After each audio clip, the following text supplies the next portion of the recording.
Morning to all of you. I am S.K. Chaudhary from Bal Bharati English School. Today I am going to teach you science for standard 7, chapter 2. Chapter name microorganisms. Topics that are related to this chapter are given below. Now discuss one by one. First, microorganisms. There are large number of living organisms around us that cannot be seen with naked eyes. It means हमारी पृथ्वी पर बहुत से प्रकार के जीव जंतु रहते हैं और उसमें से कुछ ऐसे जीव जंतु हैं जिनको हम अपनी नग्न आंखों से नेक्ड आइज से नहीं देख पाते हैं, वो माइक्रो ऑर्गेनिज्म्स कहलाते हैं. There are large number of living organisms around us that cannot be seen with naked eyes. वैसे लिविंग ऑर्गेनिज्म्स जिनको हम अपनी खुली आंखों के द्वारा नहीं देख पाते हैं वो माइक्रो ऑर्गेनिज्म्स कहलाते हैं. यहाँ तक क्लियर हो गया. अब है नेक्स्ट हमारा जो पॉइंट है वो माइक्रोबायोलॉजी है. क्या है?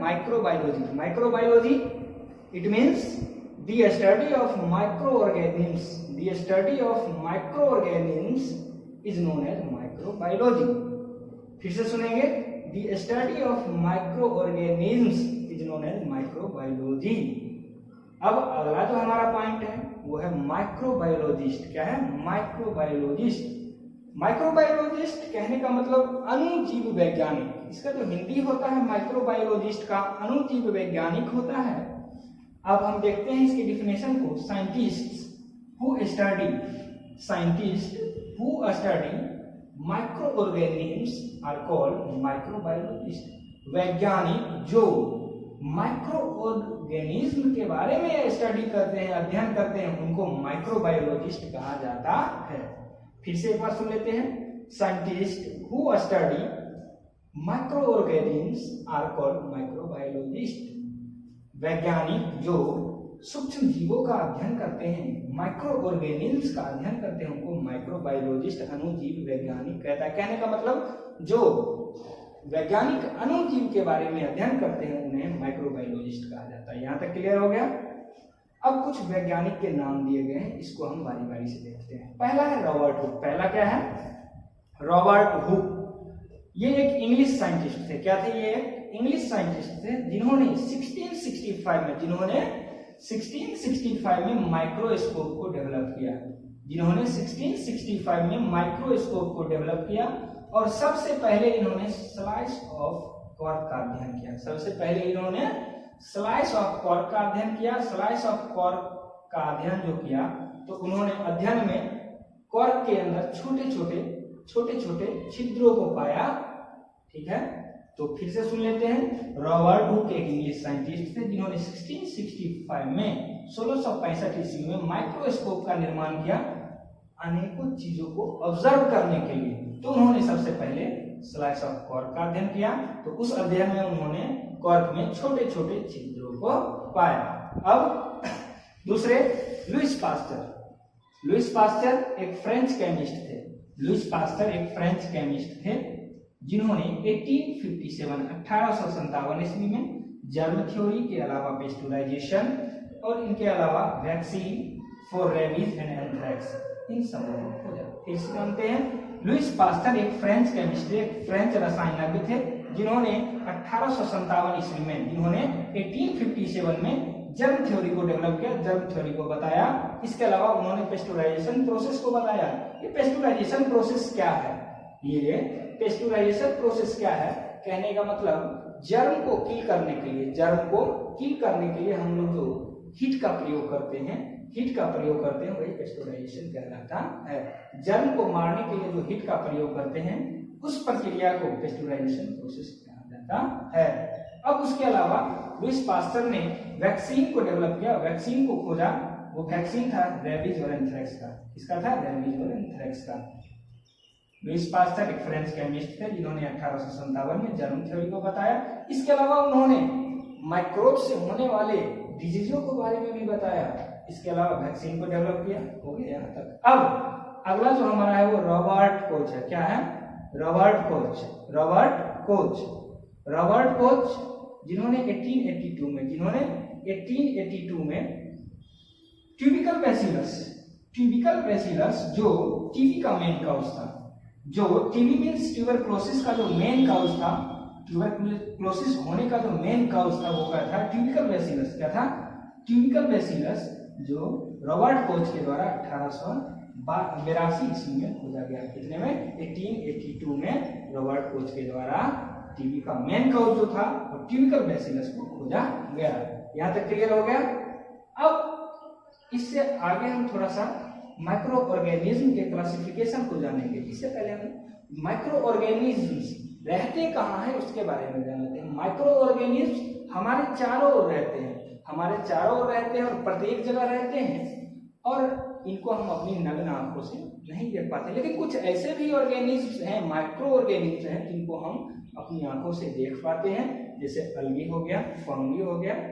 तो मेनली माइक्रो ऑर्गेनिज्म समुद्र की गहराई में, पर्वतों की ऊंचाई पर, इसके अलावा आइसी पोलर रीजन मीन्स जहां अत्यधिक ठंड हो वहां भी, और जहां अत्यधिक गर्मी हो मीन्स हॉटेस्ट ऑफ डिजर्ट वहां भी पाए जाते हैं। इनके अलावा ये जहां वॉल्केनिक इरप्शन होता है, कुछ ऐसे भी माइक्रो ऑर्गेनिज्म हैं जो वॉल्केनिक इरप्शन के आसपास भी पाए जाते हैं, जहां ज्वालामुखी फूटता है वहां भी पाए जाते हैं। और मेनली माइक्रो ऑर्गेनिज्म एनिमल और ह्यूमन बींग्स के बॉडी पे भी पाए जाते हैं। यहाँ तक क्लियर हो गया?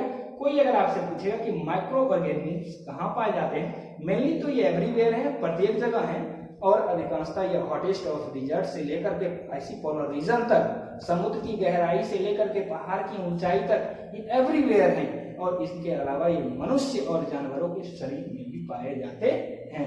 यहाँ तक क्लियर हो गया? अब हम माइक्रो ऑर्गेनिज्म के क्लासिफिकेशन को, माइक्रो ऑर्गेनिज्म के जो वर्गीकरण हुए हैं उनके बारे में जानते हैं। मेनली माइक्रो ऑर्गेनिज्म को 5 मेजर ग्रुप्स में क्लासिफाई किया गया है। मेनली माइक्रो ऑर्गेनिज्म को 5 वर्गों में बांटा गया है।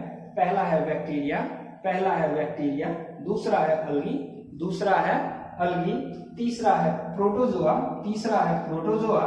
और चौथा है फंगी, और पांचवा है वायरस। पांचवा क्या है? वायरस। तो ये सारे क्लासिफिकेशन थे माइक्रो ऑर्गेनिज्म के। अब हम बैक्टीरिया के बारे में पढ़ेंगे। Let us start with bacteria.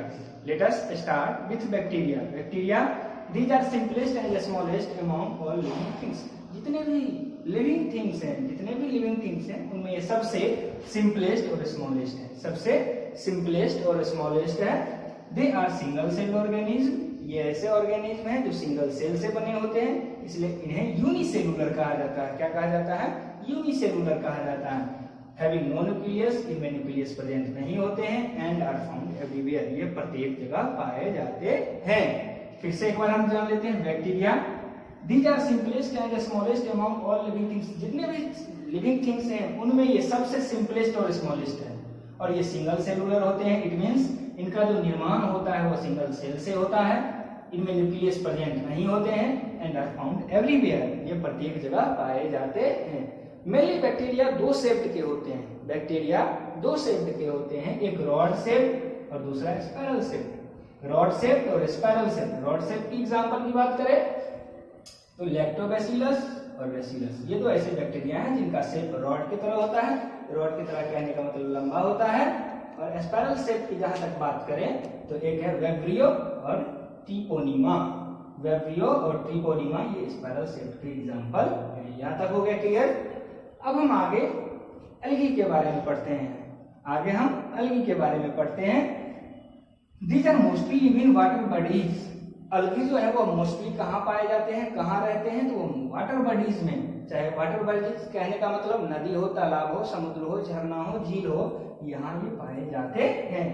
अलगी can be unicellular और मल्टीसेलुलर। अलगी जो है वह मल्टीसेलुलर और यूनिसेलुलर। मल्टी मीन्स वो बहुत सारे सेलों से भी बने हो सकते हैं, और यूनिसेलुलर मीन्स वह एक सेल से भी बने हो सकते हैं। मेनली अलगी के 3 काइंड्स होते हैं। एक रेड अलगी, एक ब्राउन अलगी और तीसरा blue green algae. Mainly algae 3 kinds के होते हैं। पहला रेड अलगी, दूसरा ब्राउन अलगी और तीसरा ब्लू ग्रीन अलगी। फिर से अलगी के बारे में हम जान लेते हैं। These are mostly live in water bodies, ये कहाँ रहते हैं? अधिकांशतः यह वाटर बॉडीज में ही रहते हैं। अलगी कैन बी यूनिसेलुलर और मल्टीसेलुलर, अलगी यूनिसेलुलर भी हो सकते हैं और मल्टीसेलुलर भी हो सकते हैं। थ्री मेन काइंड्स ऑफ अलगी, अलगी के थ्री मेन काइंड्स हैं, एक रेड अलगी, दूसरा ब्राउन अलगी और तीसरा ब्लू ग्रीन अलगी। चलिए अलगी के एग्जांपल को देख लेते हैं। एक है स्पैरोजायरा, एक है स्पैरोजायरा और एक है क्लेमोडोमोनास, ये दोनों अलगी के एग्जांपल हैं। यहां तक क्लियर हो गया। अब हम प्रोटोजोआ की बात करते हैं। प्रोटोजोआ की बात करते हैं तो दीज आर यूनिसेलुलर ऑर्गेनिज्म, ये यूनिसेलुलर भी होते हैं, इट मींस ये सिंगल सेल से ही बने होते हैं। दीज आर यूनिसेलुलर ऑर्गेनिज्म, ये सिंगल सेल से ही बने होते हैं। That can move from place to place, या प्लेस टू प्लेस मूव करते हैं, या अपना स्थान चेंज करते हैं, मूव करते हैं, एक जगह से दूसरे जगह जाते हैं। They capture and eat food, एक जगह से दूसरे जगह जाते हैं और अपना भोजन ये खुद पकड़ते हैं, खुद कैप्चर करते हैं और खुद उसको खाते हैं। फिर से देख लेते हैं protozoa, these are unicellular organism, ये यूनिसेलुलर ऑर्गेनिज्म हैं और यह प्लेस टू प्लेस मूव करते हैं और भोजन को कैप्चर करके खाते हैं। इसके एग्जांपल की बात करें तो अमीबा, अमीबा और पैरामीशियम। अमीबा अपने शेप को चेंज करता है, अमीबा का जो शेप आप देखेंगे वो इस तरह से उसका शेप होता है, इट मींस वो अपने शेप को चेंज कर सकता है। क्या कर सकता है? चेंज कर सकता है। और पैरामीशियम की जहां तक बात है, ये चप्पल के आकार का होता है और ये अपने आकार को बदल नहीं सकता है। क्लियर हो गया यहां तक? अब हम फंगी के बारे में पढ़ते हैं। फंगी के बारे में पढ़ते हैं। दीज आर प्लांट, ये पौधे होते हैं। लाइक बट, देखने में तो आपको पौधे के जैसे दिखाई देंगे लेकिन इनमें क्लोरोफिल प्रेजेंट नहीं होते हैं। दीज आर प्लांट लाइक, देखने में आपको प्लांट के जैसा ही लगेगा लेकिन इनमें क्लोरोफिल प्रेजेंट नहीं होते हैं। हम पिछली कक्षा में पढ़ा था कि प्लांट्स जिनमें क्लोरोफिल प्रेजेंट होते हैं वो अपना भोजन खुद तैयार करते हैं, और यहाँ फंगी जो है वह प्लांट के जैसा दिखता है लेकिन उनमें क्लोरोफिल प्रेजेंट नहीं होते हैं। They can be both, they can be both unicellular और मल्टी सेलुलर, ये सिंगल सेल वाले भी हो सकते हैं और मल्टी सेल वाले भी हो सकते हैं और ये भी प्रत्येक जगह पाए जाते हैं। These are found everywhere, fungi प्रत्येक जगह पाए जाते हैं। चलिए नेक्स्ट वायरस, वायरस के बारे में जान लेते हैं। दीज आर माइक्रोस्कोपिक, ये माइक्रोस्कोपिक होते हैं। माइक्रोस्कोपिक कहने का मतलब इनको हम माइक्रोस्कोप के द्वारा ही देख सकते हैं, इनको हम माइक्रोस्कोप के द्वारा ही देख सकते हैं। और मेनली माइक्रो ऑर्गेनिज्म की बात करते हैं तो माइक्रो ऑर्गेनिज्म, ये माइक्रो ऑर्गेनिज्म से अलग कैटेगरी का है। ये ऐसा है कि इनको हम ओनली सूक्ष्मदर्शी यंत्र के द्वारा ही देख पाते हैं। और माइक्रो ऑर्गेनिज्म में कुछ ऐसे भी जीव हैं जिनको हम अपनी आंखों से देख सकते हैं, जैसे हो गया आपका फंगी हो गया, अलगी हो गया, इसको हम देख सकते हैं। और वायरस की जहां तक बात है कि माइक्रोस्कोपिक है और and reproduce only inside the cell of host organism, ये होस्ट ऑर्गेनिज्म के सेल के इनसाइड में रिप्रोड्यूस करता है, बढ़ता है, प्रजनन करता है, 1 से 2 होता है, विच में भी, और वो होस्ट ऑर्गेनिज्म प्लांट भी हो सकते हैं, एनिमल भी हो सकते हैं और बैक्टीरियम भी हो सकते हैं। फिर से वायरस के बारे में हम सुन लेते हैं। दीज आर माइक्रोस्कोपिक, ये माइक्रोस्कोपिक जीव हैं।